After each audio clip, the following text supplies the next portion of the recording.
दोस्तों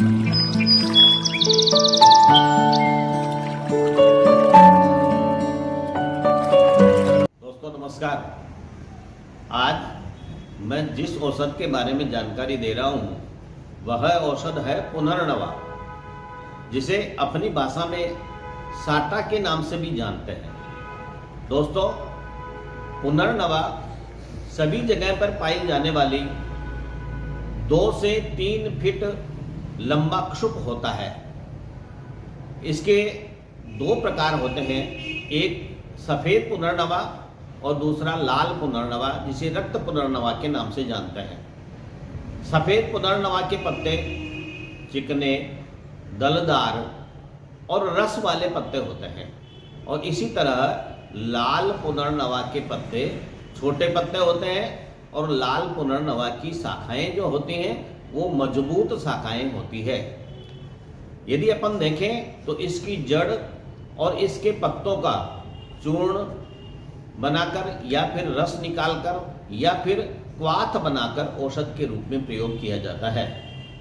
दोस्तों आज यदि आपको मेरा वीडियो अच्छा लगे तो इसे लाइक जरूर करें और यदि मेरे चैनल को सब्सक्राइब नहीं किया है तो उसे भी सब्सक्राइब कर दें। दोस्तों यदि देखें तो विशेष रूप से पुनर्नवा किडनी, लीवर और हृदय रोगों में प्रयुक्त होने वाली औषध है। यदि किडनी रोग में देखें तो जो डायलिसिस का काम होता है उसमें शरीर में अनावश्यक जल को बाहर निकालने का कार्य ही किया जाता है और आयुर्वेद में जलोदर रोग में या उदर में अनावश्यक मात्रा में पानी हो जाने पर या ज्यादा मात्रा में पानी हो जाने पर पुनर्नवा की जड़ का फांट उसके अंदर सोरा डालकर यदि कोई रोगी लगातार पीता है तो कुछ ही दिनों में जलोदर रोग दूर हो जाता है, अर्थात उसके उदर का पानी जो है अनावश्यक पानी है वो शरीर से बाहर आ जाता है। इसी प्रकार यदि दूसरा प्रयोग अपन देखें तो इसकी जड़ का चूर्ण और सेंधा नमक दोनों को बराबर मात्रा में लें और लेकर उसे शहद के साथ में चाटने से कुछ ही दिनों में उदर का अनावश्यक पानी जो है वो खत्म हो जाता है। दूसरा अपन देखें तो लीवर में इसका बहुत अच्छा प्रयोग होता है।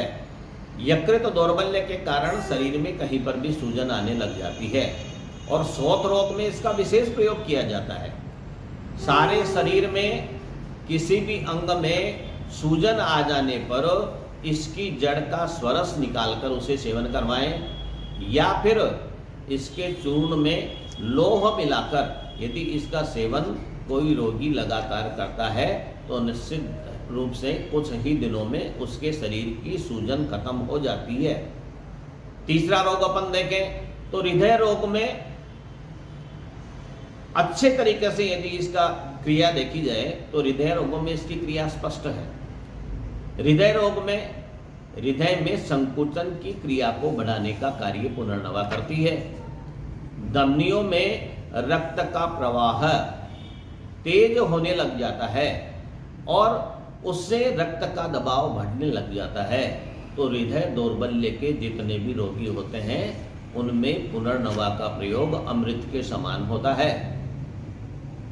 यदि मूत्रपित्त यानी पेशाब कम आता है, पेशाब आने में जलन होती है या पेशाब कष्ट के साथ बाहर निकलता है, ऐसी स्थिति में पुनर्नवा के पत्तों के रस में काली मिर्च मिलाकर और उसको यदि नित्य सेवन करेंगे तो कुछ ही समय में मूत्र वृद्धि होकर और मूत्रपित्त रोग दूर हो जाता है, यानी पेशाब नॉर्मल आने लग जाता है।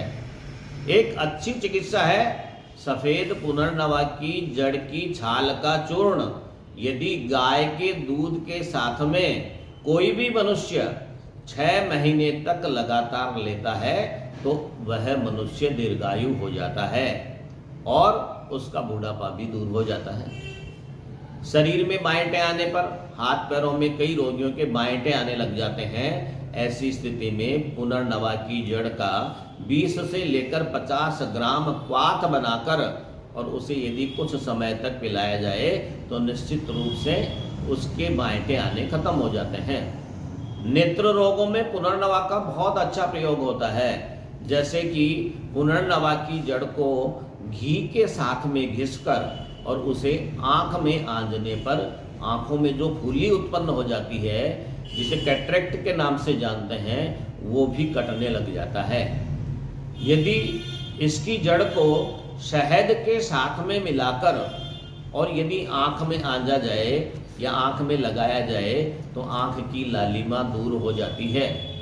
और यदि इसके जड़ को घिसकर दूध के साथ में घिसकर यदि आँख में आंजेंगे तो निश्चित रूप से आँखों की खुजली खत्म हो जाती है। पुनर्नवा की जड़ का यदि अपन देखें तो संपूर्ण शरीर पर प्रयोग होता है। पुनर्नवा को पीपल के साथ खाने से शरीर में भूख बढ़ने लग जाती है। यदि दूध के साथ में खाएंगे तो शरीर पुष्ट होने लग जाता है। यदि शक्कर के साथ में खाएंगे तो पित्त गलने लग जाता है, जिसे अपन कहें कि गाल ब्लैडर में पित्त जम जाता है, उसे गाल ब्लैडर की पथरी बोलते हैं। वो पित्त भी पुनर्नवा के सेवन से गलने लग जाता है। और यदि पान के साथ में इसका सेवन करेंगे तो यह स्तंभक औषधि के रूप में काम में आता है, यानी धातुओं को रोकने का कार्य करता है। इसके योग बहुत प्रसिद्ध योग होते हैं। पुनर्नवा मंडूर, पुनर्नवा गुग्गुल, पुनर्नवा रिष्ट, पुनर्नवादि काढ़ा, ये ऐसे योग हैं जो कि यकृत की जितनी भी खराबी है या यकृत से होने वाली जितनी भी सूजन है या फिर पांडु रोग है या कामला रोग है और विशेष रूप से पीलिया को जड़ से खत्म करने के लिए इस पुनर्नवा के जितने भी योग हैं, इन योगों का प्रयोग किया जाता है। दर्द में, गठिया में, इन रोगों में भी और पुनर्नवा का अच्छा प्रयोग किया जाता है। दोस्तों, आज यदि मेरा वीडियो अच्छा लगा तो इसे लाइक जरूर करें और सब्सक्राइब नहीं किया तो सब्सक्राइब अवश्य करें। धन्यवाद।